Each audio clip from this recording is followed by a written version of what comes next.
কোনো বাহানায় যদি চলতি মাসে জাতীয় সংসদ নির্বাচনের রোডম্যাপ না দেওয়া হয় তাহলে গণতান্ত্রিক ও রাজনৈতিকভাবে দলগুলো মিলে সিদ্ধান্ত নেওয়ার কথা জানিয়েছেন বিএনপি স্থায়ী কমিটির সদস্য সালাউদ্দিন আহমেদ।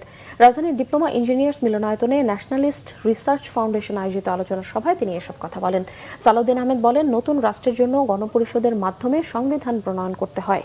বাংলাদেশ স্বাধীন ও গণতান্ত্রিক দেশ। যারা গণপরিষদের কথা বলছে হয়তো না বুঝে অথবা তাদের ভিতর অন্য উদ্দেশ্য রয়েছে। বিএনপি সিনিয়র যুগ্ম মহাসচিব রুহুল কবির রিজভী বলেছেন, বেগম খালেদা জিয়া দেশ ও দেশের মানুষের স্বার্থ রক্ষা করতে গিয়ে জুলুম নির্যাতন সহ্য করেছেন, কিন্তু আপোষ করেননি। বিএনপিকে নিয়ে যারা মিথ্যাচার করছেন তাদেরকে জনগণ কোনোদিন গ্রহণ করবে না। অনুষ্ঠানে নন্দিত নেত্রী খালেদা জিয়ার বইয়ের মোড়ক উন্মোচন করা হয়।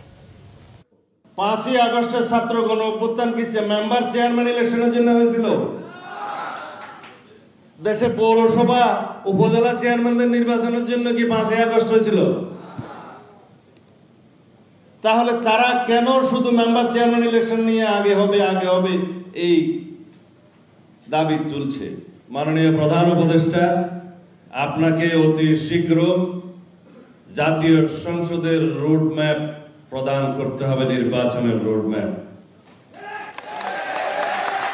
যদি আপনি কোনো বাহানায় এই মাসের মধ্যে জাতীয় সংসদ নির্বাচনের রোডম্যাপ প্রদান না করেন, তাহলে সেটা আমরা রাজনৈতিকভাবে গণতান্ত্রিক শক্তিগুলো বসে আমাদেরকে পুনরায় নির্ধারণ করতে হবে আমরা কোন প্রক্রিয়ায় গণতান্ত্রিক